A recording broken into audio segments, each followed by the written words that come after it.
Hi, Sarah. So, that way.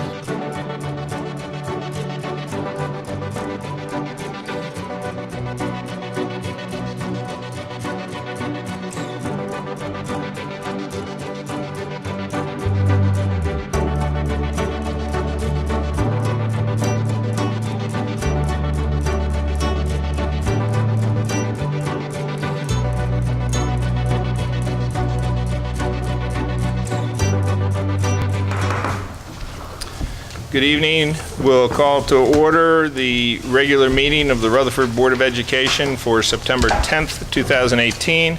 And first order of business, ask you to please stand and we'll pledge allegiance to the flag. I pledge allegiance to the flag of the United States of America and to the republic for which it stands, one nation, under God, indivisible, with liberty and justice for all. Thank you. And I would ask the secretary to please call the roll. Mrs. Ahmed? Here. Dr. Olati? Here. Mr. Healy? Here. Mrs. Jones? Here. Mrs. Librera? Here. Mr. Mazzone? Here. Dr. Racine? Here. Mr. Rowland? Here. Mr. McLean? Here. You have a quorum. Thank you, and thank you for coming this evening. The New Jersey Open Public Meetings Act was enacted to ensure the right of the public to have advance notice of and to attend meetings of public bodies at which business affecting their interest is discussed or acted upon. In accordance with the provisions of this act, the Rutherford Board of Education has caused notice of this meeting to be published by having the date, time, and place posted on the bulletin board outside of the Borough Clerk's office, mailed to the Herald, South Bergenite, and Record newspapers, and filed with the Borough Clerk. Hard copies of the agenda are available in this meeting room, and the agenda is posted electronically on the district's website at www.rutherfordschools.org. Regular meetings of the Rutherford Board of Education will be broadcast without editing during a 2-hour segment as limited by Comcast time constraints on Tuesday evenings at 8 p.m. on Comcast Public Access Channel and on FiOS Channel 38. A video of the meeting can also be viewed on our website at www.rutherfordschools.org. The video link can be found by opening the Board of Education link and clicking on Public Meetings, then Videos. Any member of the public who wishes to view a DVD of this meeting can make that request in writing to the board secretary. Members, in your packets were the minutes from the regular meeting and the executive session, both of August 20, 2018. Does anyone have any comments or corrections regarding those minutes? Hearing none, we'd ask the secretary to please enter those into the record. Happy to welcome a new student representative this evening, Margaret, and we'll ask for her presentation. You can sit. You can stay seated. You can It's up to sit. you. We sit. We're old and it's late, so we sit. And maybe if you would, Margaret, just give us a quick introduction of yourself and before you. So, my name is Margaret, and I'm a senior at RHS. I'm a cheerleader. I'm involved in select choir and concert choir, and I'm part of Heroes and Cool Kids. And this is my first year in student council, so. Very good. Thank you and welcome. Thank you. So the first days of school went really well. Overall, teachers and students seem to have adjusted to block scheduling already. Everyone is situated with their Chromebooks and set up on Google Classroom. And Mr. DeBarry did a really good job as his first week as the new vice principal. The clubs and sports are having a great start as well. The drama department has already started having meetings for those interested in auditioning for the winter play. The football team has won their first 2 games and are excited for a hopeful rest of their seasons. The cheerleaders have been working well with marching band and towards the fall pep rally on Friday. The varsity volleyball and the girls soccer team both won their first games, as well as the boys soccer team. Both boys and girls cross country placed in 4th for their meets, and several athletes brought home medals. Very good. Thank you. Thank you.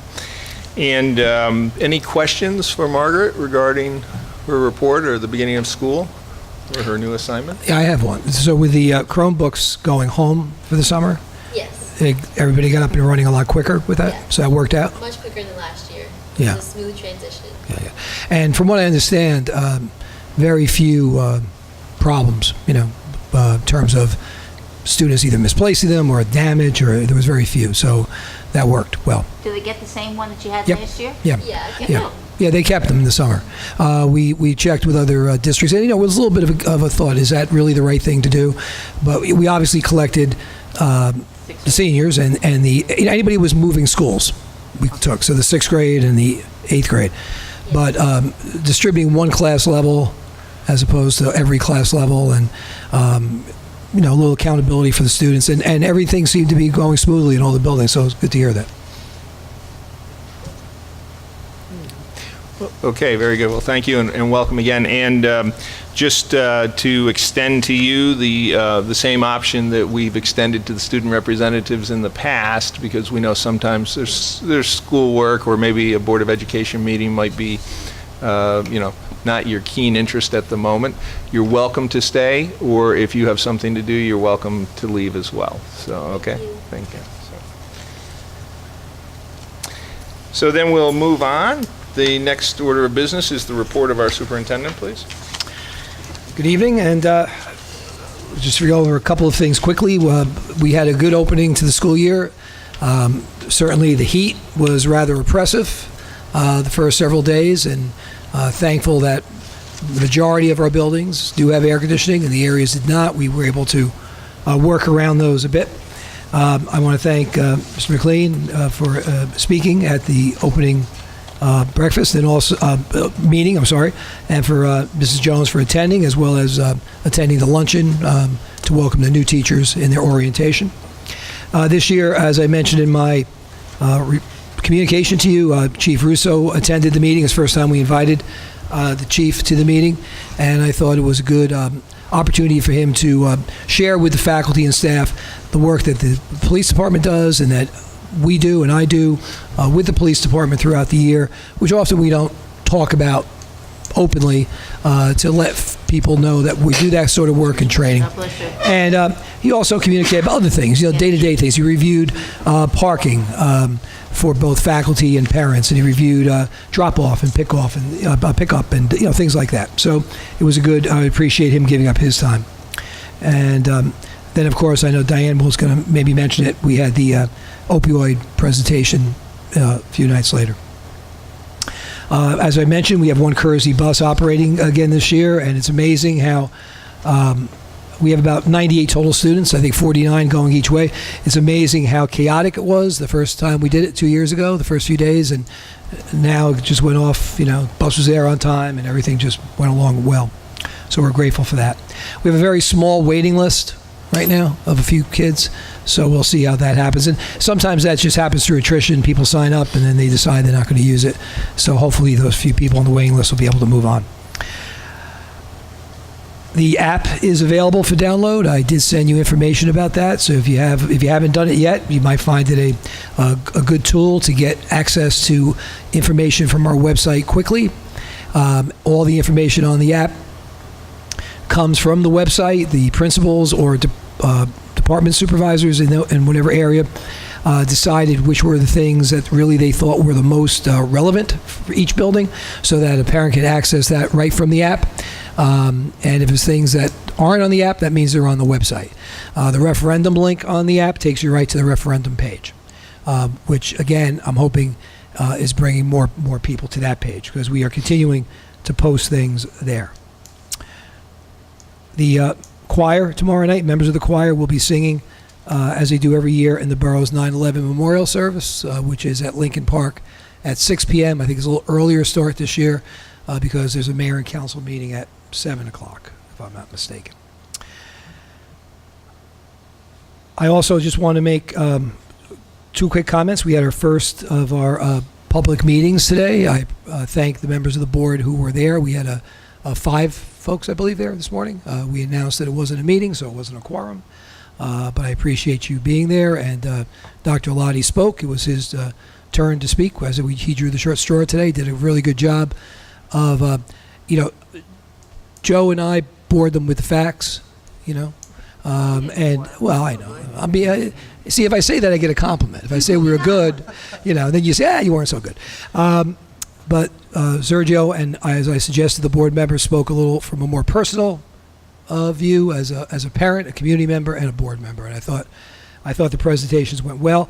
As we promised, the presentations went about 35 minutes. We said we're going to try to keep it about 30. The questions and answers went for an hour and a half. Yeah. So, and that's fine. I mean, some nights I'm going to have to cut it off a little bit. For example, I have a 4 o'clock on Thursday, right, at the high school, and then and then I have to be over at someplace. I don't even know where. Kindergarten center at 6:15 for back to school night. So, I may have to say, this is the last question, and you can send us questions and so on. And Wednesday, Lincoln and Washington, I'm doing that. I have a special underground tunnel to get from one to the other. I have to be at Washington no later than 7:20, and I have to be at Lincoln till at least 7:10. So we're going to see how that works, but I'll get there. If I was still in my running We'll wait days. for you. Yeah, well, you will, but Mr. Mulcahy won't. So anyway, the meeting went well, and we have a bunch more of them scheduled. I'll just say this. I know you know them, but this is I know some of our audience members know them as well, but there's that viewing audience. We have the 13th, which is Thursday, at the high school auditorium at 4 o'clock.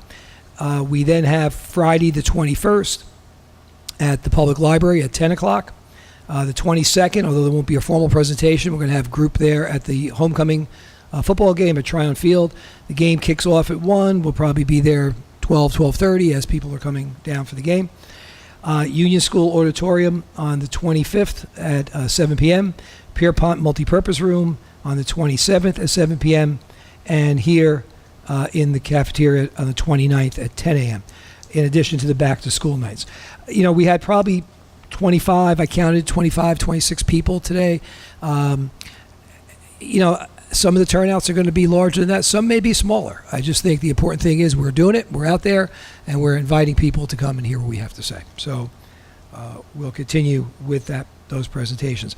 I'm also pleased to announce that as I was leaving the office around 5 after 7, Liz Forte, who's president of the PT Council, was coming in for an Access for All's meeting. She apologized that she could not be here tonight because she had that meeting at Borough Hall, but wanted me to let the board know and let anyone else here know that the PT Council has met and voted to endorse the referendum. So the PT Council, who are the presidents of all the PTAs, to be truthful, effectively it is the PTA. At this point, the PTA has not had all their membership sign up, so they really can't have a mass meeting. But the presidents and officers make up the PT Council, and they got together and voted to endorse. And she'll be sending me something more formally, and we'll send that out wherever we think it's appropriate to send it out to. So we appreciate their support, as we appreciate the growing support of people who are just on both sides, who are having discussion and debate. And I think we have videos that we've made, and we had a group of parents. One of them's here tonight, Mr. Patel, and other parents who have volunteered to work on filming, editing, and getting videos done at every school, and with the principals with nice cutouts to videos and pictures as they talk. I know we talked about them being a minute to a minute and a half long, and the running joke from Dr. Valechko at the committee meetings was that since I was not a part of these videos, they would be a minute to a minute and a half long. I will let you know, most of them are 3 to 4 to 4.5 minutes long. So it's not so easy, I want that on the record, to keep it brief when there's a lot to talk about. But I think it's really a credit to the folks who did the work, but also the building principals that, they spoke personally about how they think the referendum will impact their buildings and their programs positively. We're going to get that as soon as we can on the website in place of my video word for the superintendent. We'll have that up for the month. Probably be our highest rated month. We'll also get it on the referendum webpage as long as we can. I think that'll be no problem. And I told the folks involved in this that they certainly can put this out on any social media platform to any group of people that want to get information, because the more information we get out, the better it is. So I'm going to conclude my comments with a discussion briefly about the annual report of the Student Safety Data System. This used to be called the Violence and Vandalism Reporting System. and they changed the name, they changed some of the reporting, so it looks different than it looked before, but it's essentially the same information. So every year there's 2 report periods that go to the state involving any act of violence, substance, weapons, or HIB. Okay, and vandalism. I don't know why the state took it out, but the vandalism is still in the report. Okay. This year we had 21 total incidents, of which 13 were HIBs. So in reality, in the course of a full year, we had 8 incidents of either a fight of some kind, a substance abuse issue, or an act of vandalism, which in a district of 2,600 kids for 184 days, those are pretty good numbers. By the old report, and this gets left and right from the state, so we can't play with this. The old report used to give you cross references to previous years. The new one doesn't, but just so you know, last year we had a total of 23 incidents, of which 8 were HIBs, of which 13 were HIBs, so we had 10 total last year on non-HIBs, and the year before we had 27, and there were 14 HIBs, so we had 13 total. So the point is, the incidents are down. If you like to, a lot of people used to do a lot of things with statistics lately, so we'll throw that statistic out there. I think they're down for a number of reasons. I think they're down because of some of the programs we put in with our student assistant counselors and our counselors, and we talked about the middle school environment being a little more conducive to kids and the 6th graders not being in that mix in terms of certain incidents that happened. Other incidents leading to removal, that was never part of the report before, but those are things like tardies, excessive tardiness, or if a student used inappropriate language to another student or a staff member, or cut a class, or things of that nature. So those are total numbers of in-school. Those are not out-of-school suspensions. Those could be in-school or out-of-school suspensions. And again, that number is not extremely high. It means district-wide, you're looking at maybe 3 or 4 times in a week that something happens, which is not unusually high. In fact, not part of the report before, but these numbers are lower, I think, than past years. You also get in your packet from time to time the suspension report, so these are not numbers that are foreign to you. HIB alleged are the ones that did not get ascertained to be a HIB. It's just coincidental that we had 13 that were HIBs and we had 13 that were alleged who were not HIBs. So we had 26 reports in the year. You might remember that every year, either I or Ms. Hohen, depending on schedule, gives a report on our HIB report card. It's a number with a range, I believe, like 70 is the high, and it's usually like in the 50s or 60s. The trainings and the programs are part of what goes into that. And trainings are primarily trainings for faculty and staff. Programs primarily are things that are more holistic for the student body, like, for example, or it could be like our Insight group, which meets with students. That's a program that's designed to make sure people are handling stress and dealing with each other well. One of the things that I spoke with Ms. Hohen about in terms of overseeing this is I think we need more uniformity in the schools in terms of what people, this is self-reported, so what someone calls a training in one school, someone may be calling a program somewhere else, which is why I think you see some of the numbers are off. I mean, sometimes in the middle school you're going to have more perhaps training and program for that age group about HIB behavior. There's a lot of them come out of that 6th, 7th, 8th grade group, right? But some of the numbers I think are not accurate. So what the high school may be calling a program, another school may be calling a training. So we're going to have a discussion among the administration to try to more clearly define what we're labeling, so there's a little more consistency in the report. The state doesn't give a lot of guidelines on that, in terms of what you have to call it. But it's a good report. There's nothing here I find alarming. I think the numbers are consistent, and if any, and in most cases down a little bit. So, any questions or comments? Yep. So. To what do you attribute the difference between report period 1 and report period 2 for other incidents leading to removal? Well, what we don't want to do is suspend kids, right?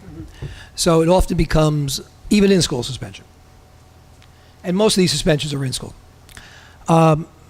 So sometimes it's like a baseball game, or like a tennis match after this past weekend. So you get a warning, you get another warning, you get a detention. Now you've gone and you've done the same transgression, for lack of a better word, 4 times. So now it's progressive consequences, progressive, like not a popular word, discipline. You're not going to just say, unless something's really egregious, that you're getting suspended. So I mean, if a kid gets into a fight, yeah, he's getting suspended. But if it's something that's an ongoing behavior, you try interventions, you try working with the student. If it continues, then that becomes a progressive. So that's why the numbers are higher in the second half of the year. Also, they mentioned Mr. DeBarry, who did get off to a great start. But I reminded him that there is definitely a honeymoon when you're in charge of student behavior. The month of September, October, into early November, it's wow. Well, this is like, what am I doing? What do I have to do in this job? And then all of a sudden, the year wears on. And on a serious note, I mean, some kids who do struggle with things, some of the kids who we work with in terms of behavior modification and behavior plan and counseling, they have a hard time holding things together. And sometimes these incidents, so it's not unusual to have more in the second half of the year. Any other questions? No? Okay, thank you. Okay, and I think we did touch upon the PT Council, right? I thought that was one of the things I wanted to throw out there. It'll come back to me and I'll throw it out there. Okay. Thank you. Thank you. Moving on to the report of the president, very short, a couple of comments. One is to make sure that everyone goes and fills out the self-assessment for the board at the school board's website, and we need it by October 22nd, Monday. right. We should try. We have a lot going on. I mean, get it done as quickly as you can. And this becomes this year. It's part of CUSAC, yeah. Or it's, Well, everything works. Everything governance, is, one way or another. So it's important that we get that done. As was mentioned, I was privileged to be able to say a few words at the opening meeting for our staff, and at that, a representative from the REA came up, and during this year we'll have a contract negotiation with them, and so just wanted to touch base on when some dates were that we could just get together and kind of talk about ground rules, that sort of thing. So we'll be looking, I'll be thinking about what kind of team we'll be able to put together from the board, and then we'll be looking at in October probably trying to find some time just to really preliminary, not getting into deep negotiations yet. The public meeting schedule for the referendum presentations, I think everyone's on it, and if something changes that you're not able to do that, just inform Mr. Hurley or myself or both, so that we can plan on that. It's again, the goal is that we're giving the people information so they can make an informed vote when they go to vote. And it needs to be balanced information. We're talking about the definite benefits of the initiatives that we'd like to see in place, and we're talking about the costs associated with them, which are certainly significant. So I would like to say as well that I thought, Sergio, you did a fantastic job this morning. I thought it was, and I thought Mr. Kelly and Mr. Hurley did as well. It was clear from this conversation that went on, an hour and a half after the presentations, it was clear that there's still a lot of misunderstanding among people that will be going to vote on this, and so we cannot over communicate the facts, and we have to take advantage of every opportunity we have to do that. But again, as board members, we have to do it in a balanced way, which is to always cover both the benefits and the costs associated with it. So, as Mr. Hurley mentioned, the the PTO supporting the referendum, and it reminded me that if you have a PTA assignment that this year maybe your children have changed schools or something like that, maybe you don't feel that you're current PTA assignment is the right one, just reach out and we'll reshuffle that. But if everybody's satisfied with the PTA assignments from last year, then we'll stick, or from last school year, then we'll carry them forward until the reorganization. So, yeah, so, okay. And that was it. I remembered what I forgot. Okay. Okay, just very quickly, Mr.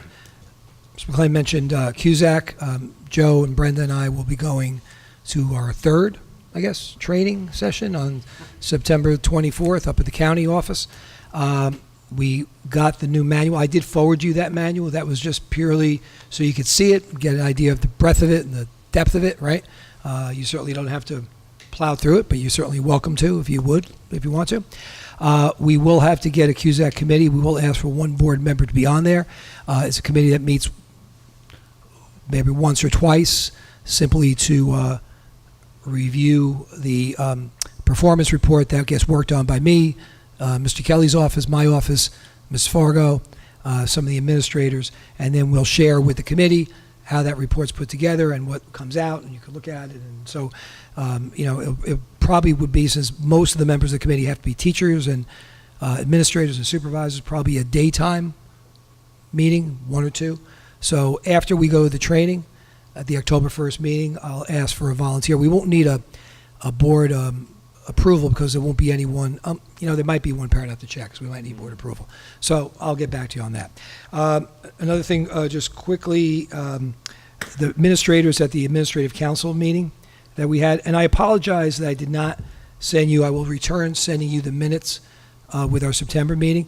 The meeting of to go back to having long meetings. It was a 5.5-hour meeting, and my notes were 17 pages.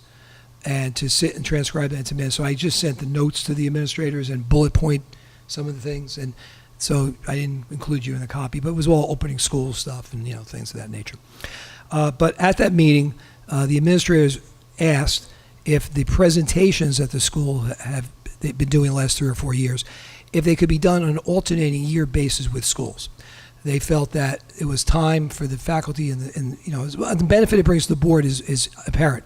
But for example, they point out last year we saw 2 different writers' workshop presentations. There gets to be a little redundancy of programs, and they thought if like Washington School went 1 year and Lincoln went the next, the high school 1 year, the middle school the next, the programs could be fresher and a little more,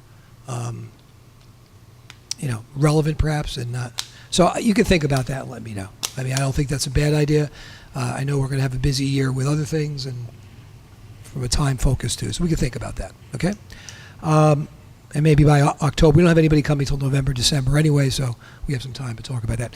And the last thing, in typical, I don't think too many people in the State Department watch this, State Department fashion, we were told that every school, elementary school, kindergarten to grade 5, had to have recess of 20-minute period, and you couldn't utilize a phys ed teacher as part of gym, because sometimes recess counts as part of the gym. If you did that, that's fine, but it had to be separate from that. It had to be separate from any other academic endeavor.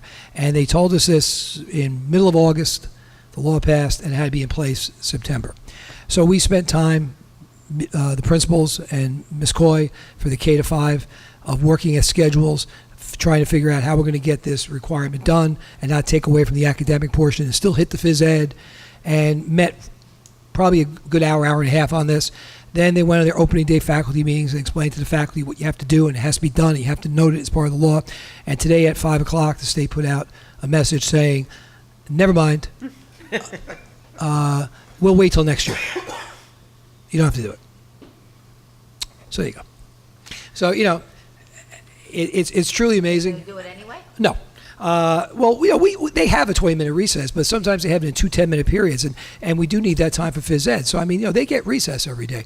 But the idea that it had to be one block of time, and it had to be separate from phys ed, and it had to be, and, they got pushback again from all of the schools that said, there's only so many hours in a day. We have to do science. We have to do world language. We have to do language arts. We have to do math. We have to, how do we make this work? And once again, and I've said this, you've heard me say this over and over again, there's nothing wrong with saying you need to have recess or any of the other things that come out. It would be a wonderful novel idea if they brought in some principals and teachers and superintendents and said, hey, is this doable and how can we make it work? So we have a year reprieve. I mean, the kids will still be getting recess, but we don't have them coming in monitoring, which they would do this year with Cusack, that we have 20 minutes in a single block every day at every school. Okay? But it's truly amazing how they change their mind and flip-flop. Do we know what month Cusack is coming in? The building's inspection or visit will be in probably October, right, into maybe early November. The building, October most likely, and then everything else will be sometime after January 1st. They said they're going to give us a better idea of individual schedules when we go to the September 24th meeting. A lot of what they're doing, they say, is going to be desk audit stuff where, that's like these board on curriculum that we're going to do tonight. They could check all of our curriculum online and see that all the date is right. And when they come in, they're going to just maybe randomly select certain things to look at. But I'll have more information after the 24th. And that's the end of my second report. I'm glad you added that thing. The one thing. One thing. That's fine. Any questions or comments for either? No? So we'll move on in the agenda, and at 8:03 p.m., we will open the floor to any member of the public wishing to make a comment. No, some waves, which are appreciated, but apparently no comments. So at the same time, we will close the meeting to public comment, and we'll move into new business where there's action to be taken. And I would ask Mrs. Ahmed to please take us through personnel. Okay, I'll be asking to move the following motions. One, Jonathan Kinney, music teacher at Rutherford High School, accept his resignation. Another resignation, Kyle Smith, bus assistant at maintenance department. 3, Michael Fogno, to approve the transfer from Pierpont School and the kindergarten center to Rutherford High School. 4, Jonathan Kinney, to approve the transfer of him, instrumental music teacher, from Rutherford High School to Pierpont School and kindergarten center. 5, salary level changes for Mr. Richard Blanchard and Cheryl Melfa.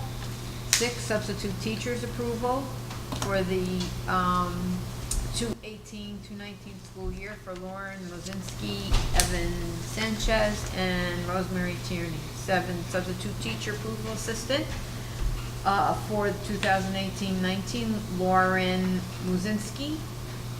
Did I say that right? I guess so. 8, substitute secretaries approval for the 2018-2019 school year, Kathleen Wez and Marie DeSalvo. 9, coaches, to rescind Mr. Pornofilo and approve him as head basketball coach, and also approve Blake Brancata as volunteer cross-country coach, and Jeanette Caraccio as volunteer girls soccer coach. 10, travel reimbursements as the following, asking for approval. 11 is business administrator's merit goals, the quantitative goal, and 12 is the business administrator's merit goal, the quantitative goal. Qualitative and quantitative, sorry. That's it. Ask for approval. Any discussion before we formally move them? Yes, Mr. Mazzone. I just was looking at the resignation, Jonathan Klein, and then the transfer. How come he has to resign and then have a transfer? Mr. Kinney is resigned from the district. He's relocating. There's a 60-day, he resigned on pretty much the first day of school. Mr. Fogno is the current marching band director here at the high school, so it made sense for him to come up. Sure. And rather than disrupt 2 different buildings in the middle of the year, Mr. Kinney went down to take his spot, and we'll seek to find a replacement for him within that 60 days. So this way it would be less interference. Okay. Got it. I think you could move them, it seems. Yeah. So I ask the board to move 1 through 12. Under personnel, is there a second? Seconded by Mr. Healy. Any last chance for questions, comments?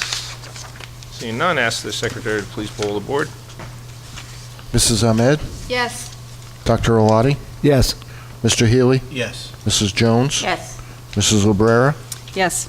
Mr. Mazzone, Yes. Dr. Racine? Yes. Mr. Rowland? Yes. Mr. McLean? Yes.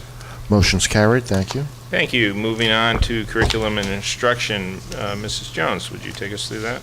Thank you. There are 3 resolutions for board member consideration for curriculum and instruction. 1, the approval of the adoption of the entire district curricula reformatted to meet state mandated guidelines with revised approval date of September 10, 2018. 2, approval of field trips now totaling 21. 3, approval of the attached list of contracts for tuition and other service provided for out-of-district placements for the school year 2018-19, totaling $1,664,163.61, and that's just for the month. I think you've I don't know if mentioned. there's any discussion of any point before they're...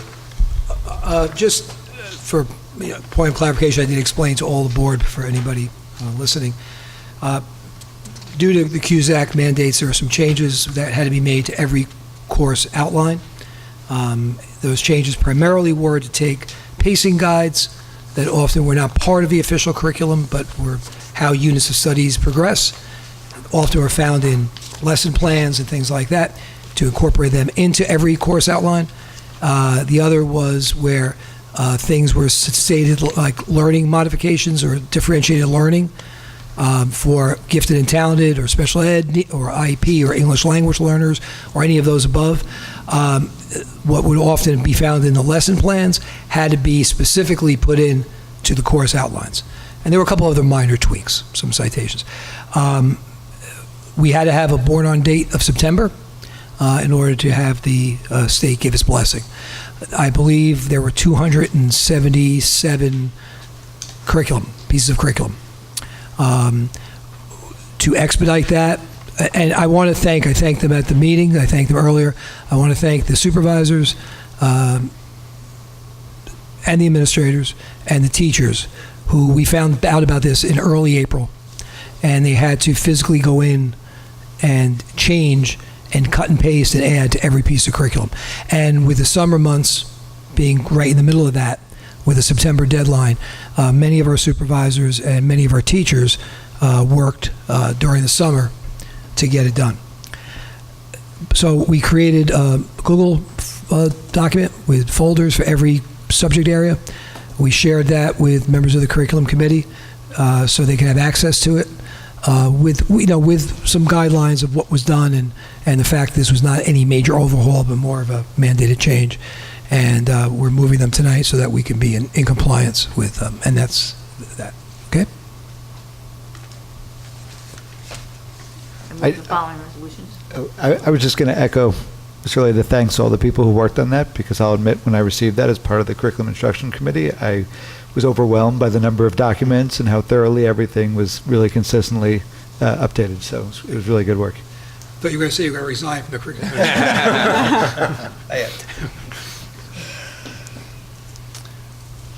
I move resolutions 1 through 3. The curriculum and instruction, and is it seconded by?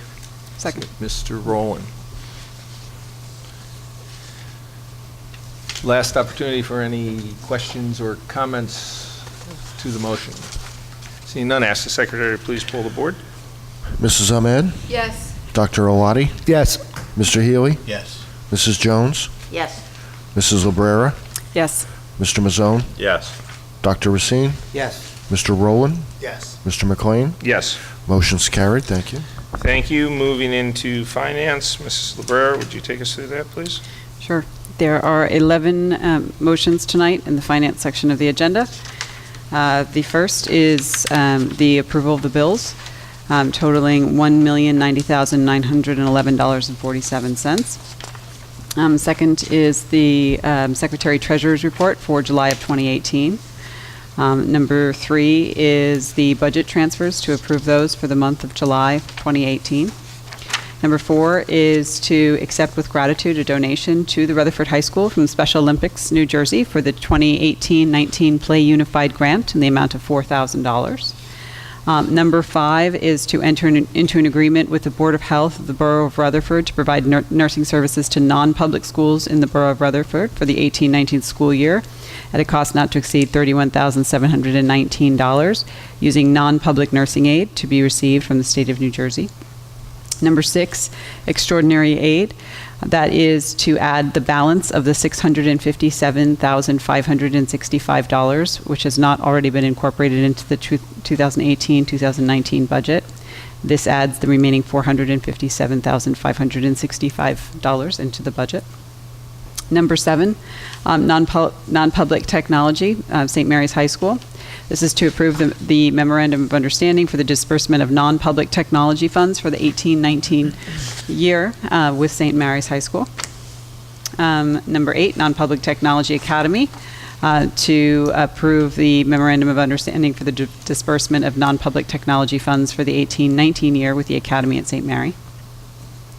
Number 9, student accident insurance. Number 10, tax shelter annuity companies, to approve the inclusion of the Vanguard Group on the list of designated tax shelter annuity companies open for enrollment to any eligible district employee for Section 403B and 403B Roth programs for the 18-19 school year. And lastly, motion number 11 in the finance agenda, superintendent's authority to pass a resolution approving a settlement with Ramilda Ramos, whereas the superintendent of schools signed the settlement on behalf of the board. Commissioner of Education has required the board to provide a resolution that authorizes the superintendent of schools to sign the settlement agreement on behalf of the board.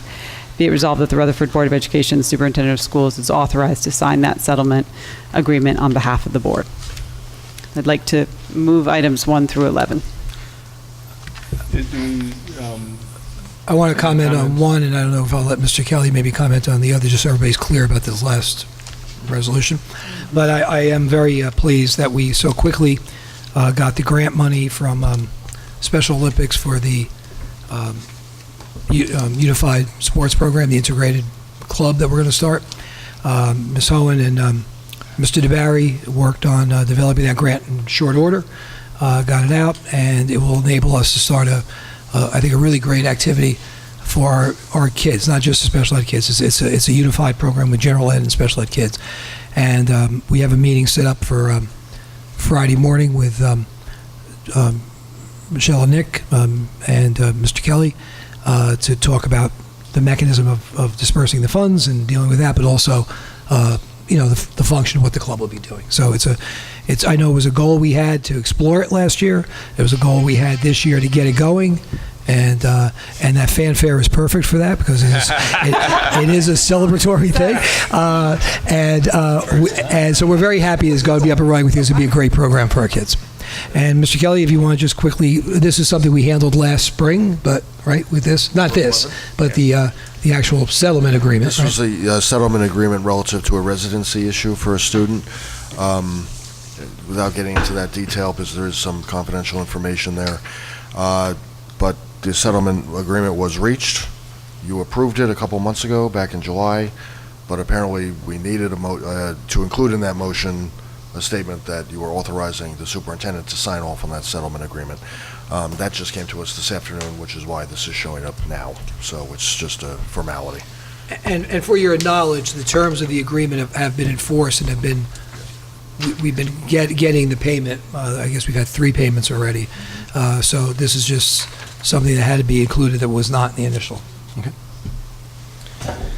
And just to clarify, 5, 7, and 8, which I'll be abstaining on because of my position with the non-public school in town, those are all pass-through. Yes. There's zero impact to the That is Board of correct. Ed budget regarding those. Correct. Those are state programs for non-public schools in this municipality.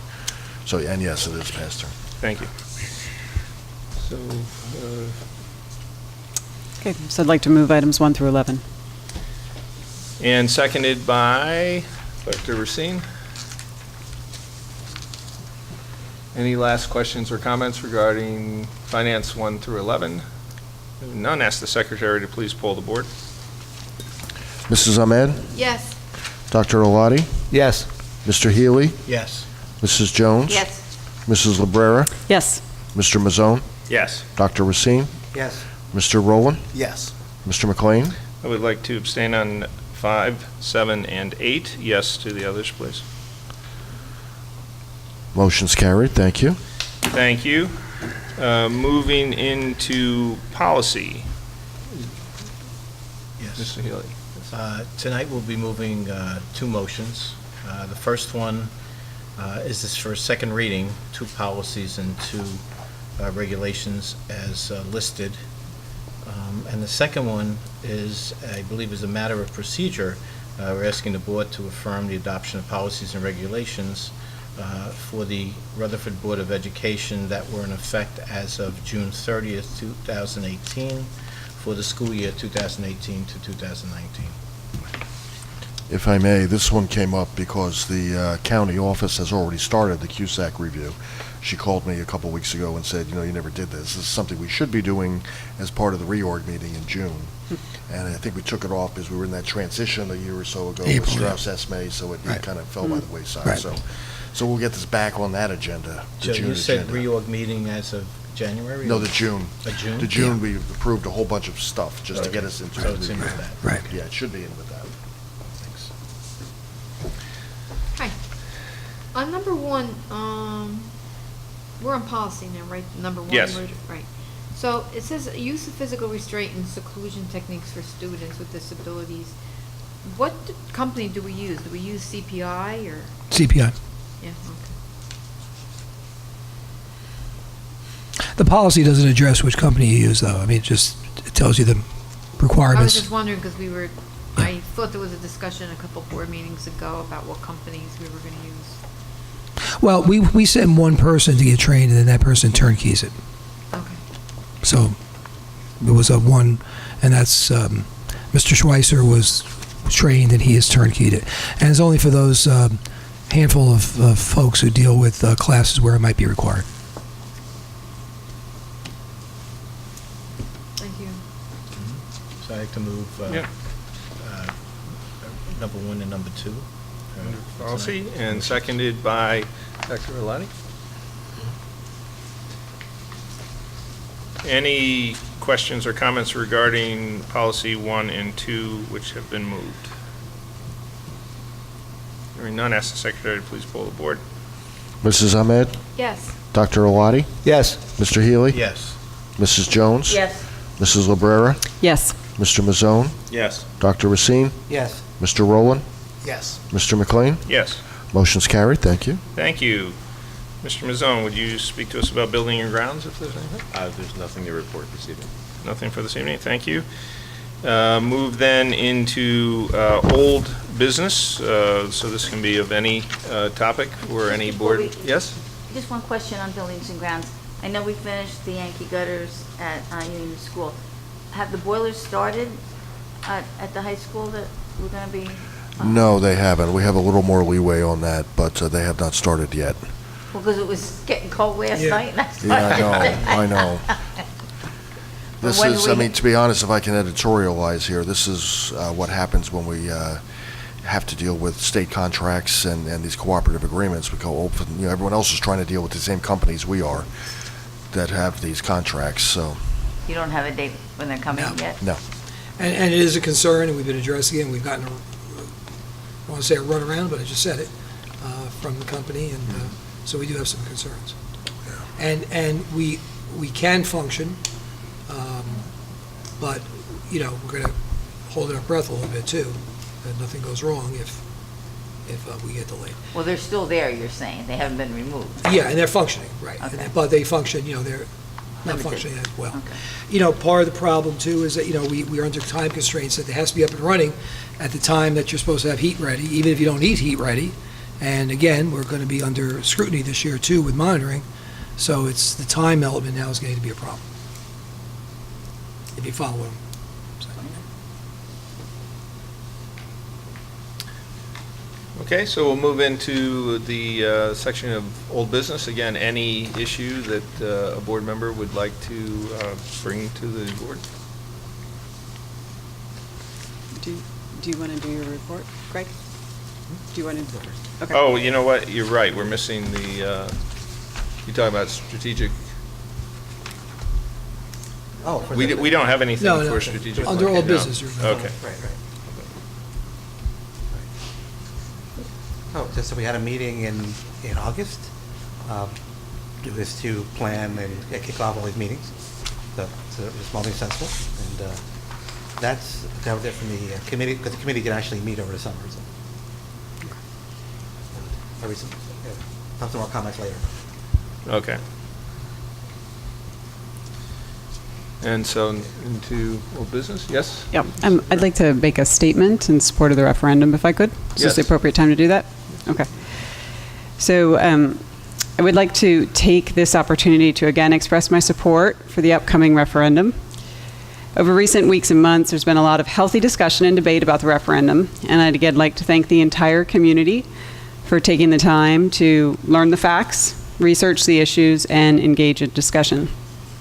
I would like to address, though, a few points that I've recently heard in conversation or seen on social media, which I think merit clarification. So as a board member, parent, and a community member, I certainly understand that not everyone shares my viewpoint. But I do not, however, accept statements that the board hasn't been transparent in our deliberations or clear about the rationale behind our recommendations. In the interest of both transparency and clarification, I'd like to offer a few more remarks. Our role as board members is to ensure that the schools are well run. Our priorities are growing and maintaining strong programs that safely and effectively support student success, and doing so in a way that efficiently and responsibly uses tax dollars. The referendum is a district-wide package. It adds 21 classrooms, grows opportunities for programs in science and technology, makes critical upgrades to our core infrastructure, and invests in the present and the future of our school system. Class sizes are large now, and enrollment is growing. Our facilities are dated now, and without significant investment, they will only fall further behind. These are our motivations. Overall, the referendum is an expensive endeavor. The expense, however, is a reflection of the need. Our schools need a lot of work to maintain competitiveness academically and to enable our programs to grow in a way that meets a world of changing educational needs and changing industry. It is our dual focus as board members, growing academic opportunities and being mindful of taxpayer impact, that led us to our recommendation to repurpose and eliminate the pool as part of the referendum package. Preserving the pool would cost taxpayers millions more in the referendum. As a board member, I do not feel it is an appropriate or responsible use of my role to pass along the cost of preserving the pool to taxpayers as part of the school budget. The pool is not used as part of our academic programs. It is used by our high school swim team during the swim season, and alternate locations within 2 miles are available to the team.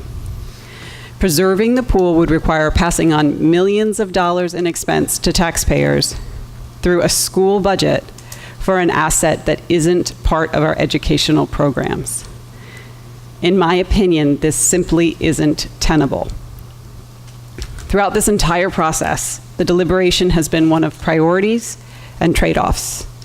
Amidst the debate that we've all been having, some in the community have stated that swimming should be reincorporated into the curriculum. As a board member, I am far more interested in our school administrators and our education team using their finite bandwidth, time, and focus to grow programs in technical, vocational, computer science, and other STEAM learning opportunities for the district. This is a matter of priorities. I've heard from some that they think that if the referendum does not pass on October 2nd, we will revise a referendum and bring a revised version to vote that preserves the pool. I can't see the future. It's not my position to predict that. But from my perspective, this is highly unlikely. In fact, I do not think this will happen.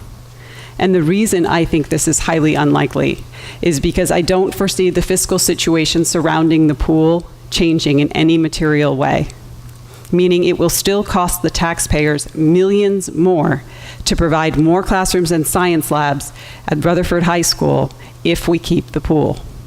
As long as this is the case, and as long as I'm a board member, I will recommend repurposing the pool as part of any referendum package.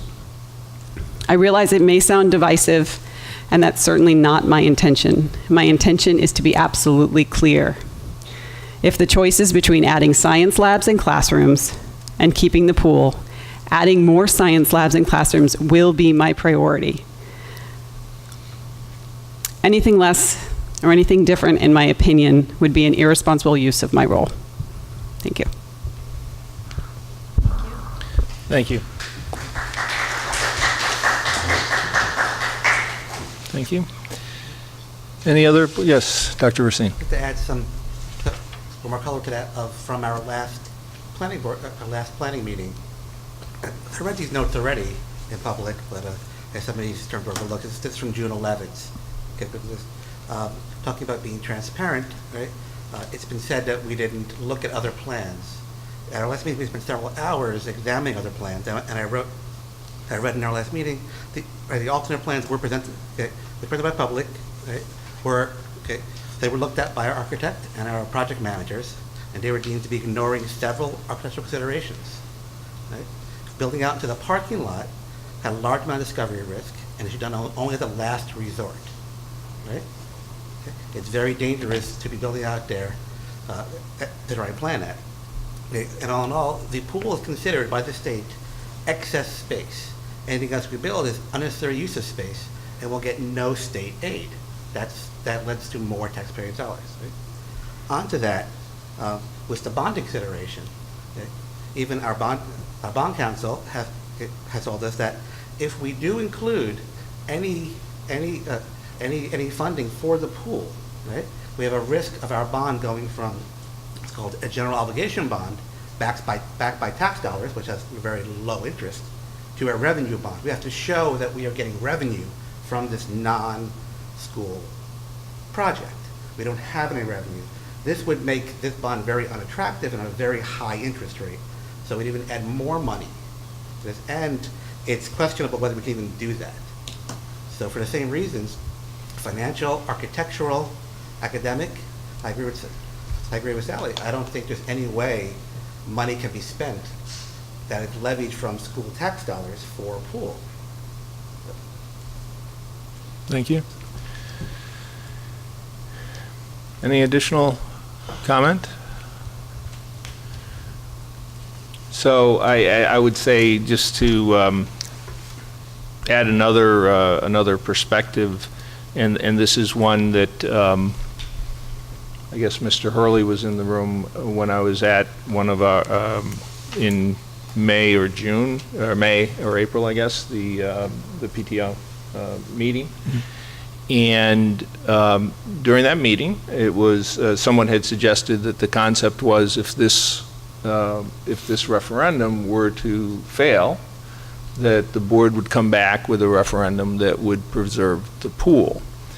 My response to that was that the $53 million that we're asking for on this is a big amount of money.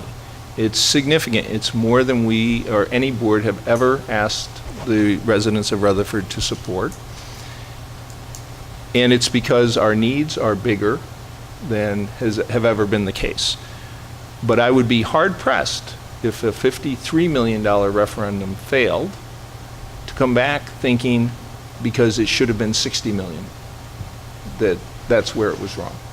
And we would be looking at removing things and still trying to maximize our current assets to achieve what we need to for our programs. So I think I'm of like mind that I cannot justify diverting school budget taxes to non-school priorities.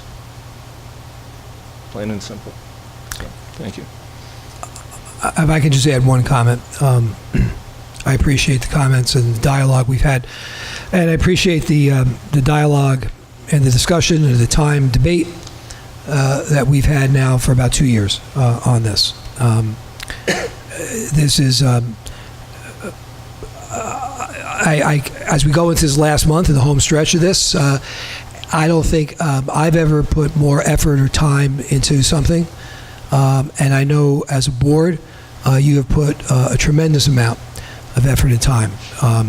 And to Ms. Librera's comment, anybody who thinks that we haven't done our work, our due diligence, and is very mistaken.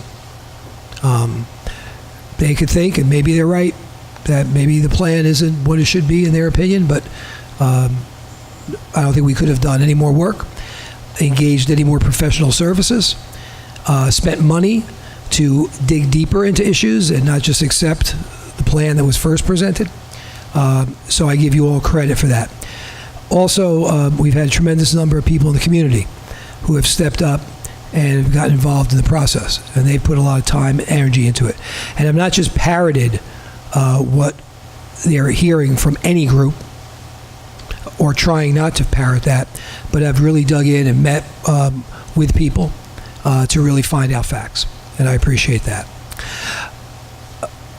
What I was very pleased with at our first meeting today, what I was very pleased with on Labor Day, what I've been pleased with in some of the dialogue that I see going on, is that this focus of the pool issue, which granted is a big issue and it's a sticking point for some people, a sore point for some people. People are talking now about the kindergarten center. People are talking now about Pierpont. People are talking about the 21 classes and the gyms and the facade here. And the conversation is doing what it should be about the holistic approach to the buildings in the district. And I'll just end by this, because not everybody's going to be at meetings, and not everybody's going to, some people may stumble upon this on the internet, right, watching on the film. None of what we're talking about is fabricated or made up. We have an issue in the kindergarten center with 3 classrooms that have to get approved every year by the county. The county told us this year, in order, because they don't have a toilet, which is a mandate. And the county told us this year, we want to see a plan to address this. This was not meant to be a lifetime waiver. We have other areas in the district, a chair instead of an elevator to get people up the stairs, a facade where windows blow out, a lunch program that we have to outsource to another district. I take tremendous pride in this district. It's been my home for my entire life. And I think we could stand with anybody in terms of our academic and our artistic programs, our athletic programs, our social programs. It's embarrassing to say that we have substandard facilities that we need to get a waiver to open our doors every year. These are real issues, and they need to be addressed. And I applaud the board and the administration and the teachers and the community for having this debate and discussion and having this vote, because we are addressing the issues that need to be addressed. And Ms. Librera's point is extremely well made, that our enrollment is growing and our aging buildings are getting older. This is like that toothache that you don't want, it doesn't go away. It gets worse. So I'm pleased that we're moving forward. I thank you all for your efforts, and I thank you for the statements, and I thank you for the dialogue, and I hope people continue to have that dialogue, but most importantly, base it on facts. So thank you. Thank you. Any other points anyone would like to raise during this session? No, hearing none, then we'll move on, and the next item on the agenda would be a legislative update, if there's any. Mrs. Jones? Yes, I think a short one, I think. The legislation signed into law on August 27th will give New Jersey voters the final say on whether the state should borrow $500 million to finance various school district and county college capital projects, titled Securing Our Children's Future Bond Act. Would authorize the issuance of $500 million in general obligation bonds for the following purposes: $350 million for county vocational school, district career, and technical education grants, and for school security project grants, $50 million for county college career and technical education, and $100 million for school district water infrastructure improvement grants. Originally this bill was for $1 billion in bonds, and the governor, it came down to $500 million, and this measure will now be placed on the ballot at the November general election, where it will need a simple majority for a vote to pass. The school issued panic alarms, which was approved, required that all the public elementary and secondary schools be equipped with a panic alarm to use in a school security emergency such as non-fire evacuation, lockdown, or active shooter situation. The panic alarm, which is to be audible within the school building, must be directly linked to law enforcement authorities and immediately transmit a signal or message to the authorities upon activation. The bill directs the state to reimburse school districts for the full cost of the panic alarms or alternative mechanism, including school districts that installed the panic alarm or alternative system prior to the bill's effective date. Entitled Alyssa's Law, the legislation is named in honor of Alyssa's Aldeth, a 14-year-old student and former resident of Woodcliff Lake, who was killed on February 14, 2018 at the Marjorie Stoneman Douglas High School in Parkland, Florida. And lastly, the governor recommended extending the bill's effective date in order to accommodate the revised sources of funding, which will require approval from voters to allow schools sufficient time to purchase and install the alarms. And one more, actually two more. 3-point seatbelts on school buses requires that all new school buses be equipped with a 3-point lap and shoulder seatbelts. Since 1992, school buses in New Jersey have been required to have seatbelts, but only of the lap variety. The law goes into effect 180 days after receiving the governor's signature and only applies to newly manufactured school buses. Therefore, it would not require retrofitting any of the other buses already in operation. And the last thing, which ties into on opening school day on September 6th, the Bergen County Prosecutor's Office came to us at Rutherford High School. We had the New Jersey Attorney General, we had the acting Bergen prosecutor, our Chief John Russo spoke, and Dr. Randy S. Tartikoff for the Emergency Medicine and Holy Name Hospital. They all spoke on the opioid,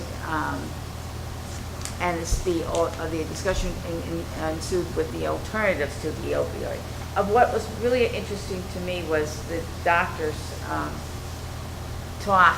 He had said he was in practice for 35 years, and he said that in the late 70s and 80s, they thought that Percocet was the panacea, the drug. They could keep the athletes, they could keep anybody with injuries and not worry, give them something to really alleviate their pain and not worry about it, having no idea that this would be so addictive.